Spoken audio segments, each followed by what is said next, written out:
जननी जन्म सौख्यानां वर्धनी कुल संपदां पदवी पूर्व पुण्यानां लिख्यते जन्म पत्रिका आदित्याय च सोमाय मंगलाय बुधाय च गुरु शुक्र शनिभ्यश्च राघवे केतवे नमः गजाननं भूतगणादि सेवितं कपित्त जम्बो फलसार पक्षितं उमासुदं सोह विनाश कारणं नमामि विघ्नेश्वर पादपங்கஜம்.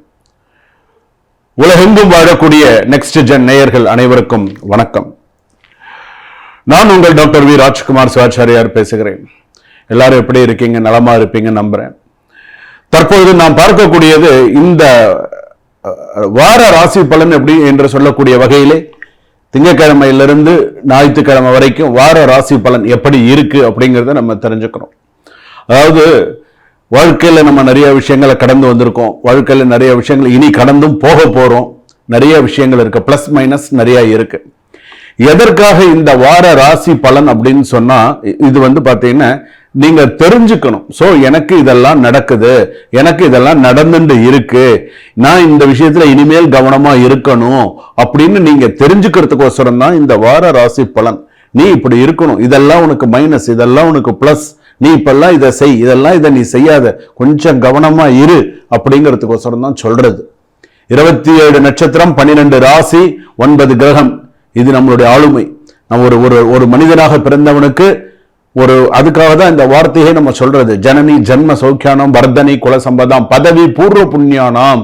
நீ பூர்வ புண்ணியம் பண்ணியிருக்கணும். நல்லதா இருந்தாலும் சரி, எந்த ஒரு விஷயமா இருந்தாலும் உன்னுடைய கர்மா பலன், உன்னுடைய ஜாதக பலன் இதெல்லாம் உனக்கு நன்னா இருந்து யோகமா இருந்தது அப்படின்னு சொன்னா அடுத்து ஒரு விஷயமா நீ சக்சஸ் பண்ணிட்டு வருவ. அதுக்கு பேர் தான் காலச்சக்கரம்னு பேரு. காலச்சக்கர திசை அப்படிங்கிறது அதனாலதான். ஒரு நேரம் காலச்சக்கரம் அது சொல்றோம் இல்லையா, ஒரு நேரம் மேல இருக்கிறோம், ஒன்னு கீழே வருவான், கீழே இருக்கிறவன் மேல போவான். காலச்சக்கர திசை அப்படின்னு பேரு. அப்போ அதனாலதான் சொல்றது, நாம செய்யாததை நாள் செய்யும், நாள் செய்யாததை கோள் செய்யும் சொல்லுவாங்க. கோள்னு கிரகம்.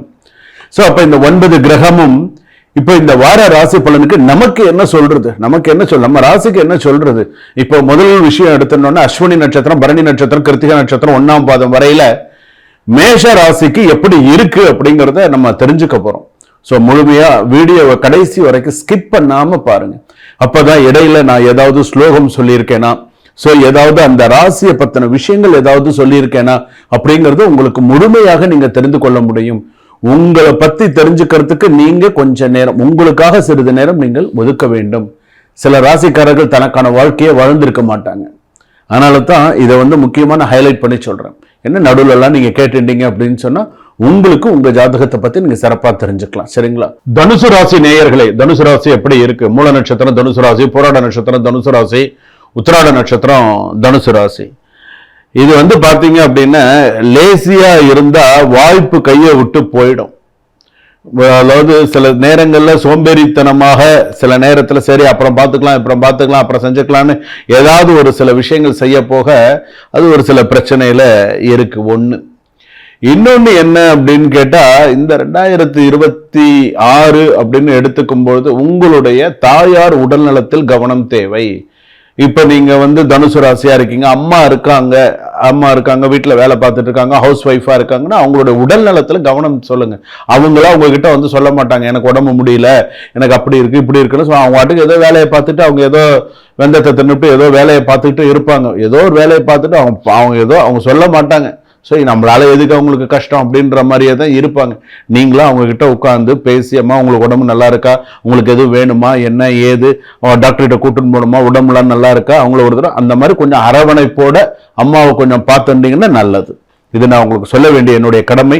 ஸோ உங்க ஜாதகம் அப்படி இருக்கு, இல்லைன்னா ஹாஸ்பிட்டாலிட்டி, தேவையில்லாத மருத்துவ செலவுகள், தாயாருக்கு மருத்துவ செலவுகள், பிரச்சனைகள் நிறைய வரும். அம்மாவை மாதா பிதா குரு தெய்வம், அப்பா அம்மாவை 2 கண்ணு மாதிரி பார்த்துக்கணும். அதுவும் அம்மாவை முக்கியமா பார்த்துக்கணும். ஞாபகம் வச்சுக்கோங்க. அதுக்கு நான் அப்பா விட்டுறலாமான்னு கேட்டுறாதீங்க. அப்பாவும் தான் முக்கியம். நான் சொல்றது இப்ப இந்த ஜாதகப்படி அர்த்தாஷ்டம குரு, தாயாருக்கு உடல்நிலை பாதிப்பு வரும் அப்படிங்கறதுனால நான் இதை சொல்றேன். இப்படி இன்னும் ஒன்னே அப்படின்னு விடாதீங்க. சரியா?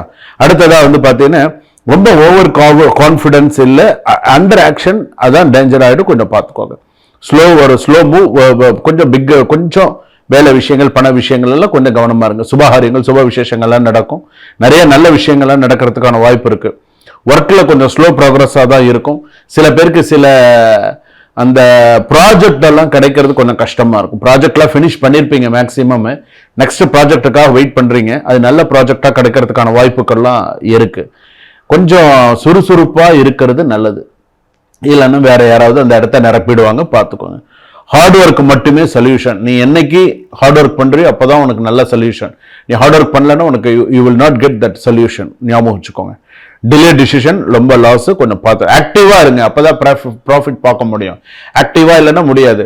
ஒரு பிசினஸ் பண்றீங்க, வீட்டில் சும்மாவே உட்காந்துட்டு நீ அதை போய் பார்த்துட்டு வாடா, டே நீ இந்த இடத்துக்கு போய் இதை போய் பார்த்துட்டு வாடா, டே நீ அந்த அந்த அங்கே ஒருத்தர் இது தரணும், அதை போய் நீ பார்த்துட்டு வாடா, நீ வீட்டில் உட்காந்துருந்தபடி எல்லாத்தையும் சொல்லிட்டு இருந்தேன்னு வச்சுக்கோங்க, அவன் வேலையை சிறப்பாக பார்த்துட்டு வந்துடுவான். அப்புறம் நீங்கள் உட்காந்துருக்க வேண்டியதான். நான் என்ன சொல்ல வரேன்னு உங்களுக்கு புரியும்னு நினைக்கிறேன். ஸோ அதனால ஆக்டிவாக இருங்க. ஸோ அவனை போனால் கூட என்ன ஏதுன்னு போய் விசாரிங்க, பாருங்க. கொஞ்சம் எதையுமே கேர்லெஸ்ஸாக வச்சுக்காதீங்க, பார்த்துக்கோங்க. அதே போல பார்த்தீங்கன்னா இன்வால்மெண்ட் இல்லைன்னா, குடும்பத்தில் ஒரு இன்வால்மெண்ட் இல்லைன்னா ப்ராப்ளம் ஆகிடும். டைம் ஸ்பெண்ட் பண்ணணும், குடும்பத்தோடய கொஞ்சம் டைம் ஸ்பெண்ட் பண்ணணும். ஃபேமிலியும் முக்கியம் தானே, அதுலேயும் நீங்கள் பாருங்க, அது பார்த்துக்கோங்க. ரெண்டாவது பார்த்தீங்கன்னா சில கேஸ்லாம் டிசிஷன் போஸ்ட்போன் ஆகிறதுக்குலாம் வாய்ப்புகள் இருக்கு. பேஷன்ஸ், பொறுமை தேவை. கேஸ் டிலே ஆனால் கவலைப்படாதீங்க, கொஞ்சம் போஸ்ட்போன் ஆனால் கவலைப்படாதீங்க, பார்த்துக்கலாம். ப்ராப்பர்ட்டி டீல்லாம் கொஞ்சம் டிலே ஆகிறதுக்கான வாய்ப்புகள் இருக்கு. ஸ்லோ ப்ராசஸிங்காக இருக்கும். அவசரமாக ஒரு விஷயத்தை முடிக்கணும்னு நினைக்காதீங்க தனுசு ராசி பொறுத்த அளவுக்கு. அதே போல ஃபோக்கஸ் பண்ணுங்க, மாணவர்கள்லாம் ஃபோக்கஸ் பண்ணுங்க, இல்லைன்னா ஃபெயில் ஆகிறதுக்கு சான்சஸ் இருக்கு. ரெண்டாவது உங்களோட சில விஷயங்கள் கான்டென்ட் எல்லாம் கொஞ்சம் கரெக்டாக பார்த்து சில விஷயங்கள்லாம் கரெக்டாக பண்ணுங்க. ஆப்பர்ச்சுனிட்டி லாஸ் பண்ணிவிடுவீங்க கவனமா இல்லைன்னா, சோம்பேறியா இருந்தீங்கன்னா. அதே போல ரிலேஷன்ஷிப் ரொம்ப டிஸ்டன்ஸ் ஆகிடும், ஜாப் கூட இன்ஸ்டெபிலிட்டி ஆகிடும், வேலை இல்லைன்னா கொஞ்சம் கரெக்டாக இருக்கும். இந்த வாரம் கொஞ்சம் ஸ்லோவாக இருந்தாலும் அடுத்த வாரம் கொஞ்சம் குரோ அதிகமாகிறதுக்கு வாய்ப்பு இருக்கு. நல்லா கரெக்டாக எடுத்துக்கணும். வியாழக்கிழமை குரு பகவான், ஏதாவது ஒரு வியாழக்கிழமை நவகிரகத்தில் இருக்கிற குரு பகவானுக்கு விளக்கேற்றி முடிஞ்ச மஞ்சள் புஷ்பத்தினால அர்ச்சனை பண்ணுங்க. 9 தடவை பிரதட்சணம் பண்ணுங்க. நிறைய நல்ல விஷயங்கள்லாம் நடக்கிறதுக்கான வாய்ப்புகள் தனுசு ராசிக்கு உண்டு. ஸோ தனுசு ராசி இப்போ நான் சொன்ன விஷயங்கள்லாம் ஞாபகம் இருக்கு. கூடியமான வரைக்கும் சோம்பேறித்தனமா இருக்காதீங்க, உங்களை ஓவர்டேக் பண்ணி போயிடுவாங்க. சுபம்.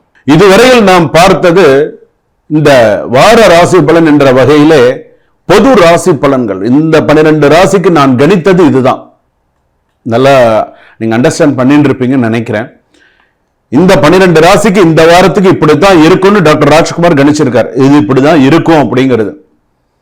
சோ இது பாத்தீங்கன்னா உங்களுடைய சுய ஜாதகப்படி சில பேருக்கு மாறும், சில பேருக்கு அது மாறக்கூடிய சூழ்நிலைகள் இருக்கும், சில பேருக்கு மாறாது. நான் இன்னைக்கு சேலஞ்சு பண்ணி சொல்றேன், 90% வரைக்கும் மாறாதுங்க. 10% வேணா மாறலாம், ஆனா 90% நான் சொல்றது மாறாது. எத்தனையோ கிளைண்ட், எத்தனையோ பேர் கால் பண்ணி, சுவாமி நீங்க சொன்ன ஒரு விஷயம் உண்மையிலே எனக்கு அது ஹைலைட்டடா இருக்கு. எத்தனையோ பேர் வெளிநாட்டில் இருக்கிறவர்கள் கூட பார்த்தீங்கன்னா இரவு என்னுடைய நேரம் அந்த கடந்த அந்த இரவு நேரத்தில் கூட கால் பண்ணி எனக்கு சொல்லுவாங்க, சுவாமி நான் அந்த நெக்ஸ்ட் ஜென் ஷோவில் பார்த்தேன், எப்படி சுவாமி இவ்வளவு ஒரு சிறப்பான முறையில் அந்த வார ராசி பலனே எனக்கு என் வாழ்க்கையில் நடந்த ஒரு விஷயம் மாதிரி இருக்கு அப்படின்லாம் சொல்லி ரொம்ப நெகிழ்ச்சியா சில விஷயங்கள் ஷேர் பண்ணியிருக்காங்க. ஸோ ரொம்ப சந்தோஷமா இருக்கு. எதற்காக சொல்றேன் அப்படின்னா பொது பலன்கள் மட்டுமே. அப்போ உங்களுடைய சுய ஜாதகத்தை நீங்க ஒரு முறை பார்த்து உங்களுடைய ஜாதகத்துக்கு எப்படி இருக்கு அப்படிங்கிறது கீழே டிஸ்கிரிப்ஷன்ல நம்பர் கொடுத்துருக்காங்க. அந்த நம்பர்ல கால் பண்ணி ஃபர்ஸ்ட் ஒரு அப்பாயின்மெண்ட் ஃபிக்ஸ் பண்ணிக்கோங்க. சார் எந்த நேரத்தில் ஃப்ரீயா இருக்காங்க, நான் அந்த டைம் நான் என் ஃபேமிலியோட கணவன் மனைவி இல்லை அம்மா அப்பா நான் இவங்கெல்லாம் சேர்ந்து ஒன்னா உட்காந்து ஒரு வீடியோ காலில், ஒரு ஜூம் காலில், உள்ள ஒரு கூகுள் மீட்ல நான் சார் கிட்ட பேசணும்னு விரும்புறேன். அப்போ அந்த டைம் நீங்க ஃபோன் பண்ணி நீங்க எங்கிட்ட பேசுனீங்கன்னா ஒரு அரை மணி நேரம் ஒரு குரு நீங்க எங்கிட்ட பேசுனீங்கன்னா நீங்க நிறைய விஷயங்கள் தெரிஞ்சுக்க முடியும். ஸோ உங்க சுய ஜாதகப்படி என்ன நடந்துன்னு இருக்கு, இனிமேல் என்ன, அதாவது நான் ஒரு விஷயம் சொல்றேங்க, பாஸ்ட் விட்டுருங்க, பாஸ்ட் எல்லாமே கடந்து வந்தாச்சு. சொல்லணும்னா கூட சொல்லலாம், பாஸ்ட் பிரசன்ட் நமக்கு தெரியும், ஆனா ஃபியூச்சர் எப்படி இருக்குங்கிறது தான் முக்கியம். அடுத்த 2-3 வருஷம் நீ எப்படி இருக்க போறங்கிறது தான் முக்கியம்.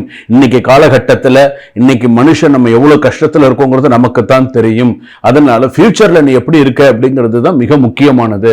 அதனால உங்க சுய ஜாதகத்தை ஒரு முறை அனுப்பி கொடுத்து நீங்க பார்த்த டிஸ்கிரிப்ஷன்ல நம்பர் இருக்கு, அப்பாயின்மெண்ட் ஃபிக்ஸ் பண்ணிட்டு ஜாதகம் பார்த்துக்கொள்ளுமாறு கேட்டுக்கிறேன். வணக்கம், சுபம். வாழ்க வளமுடன், வளர்க ஞானத்துடன்.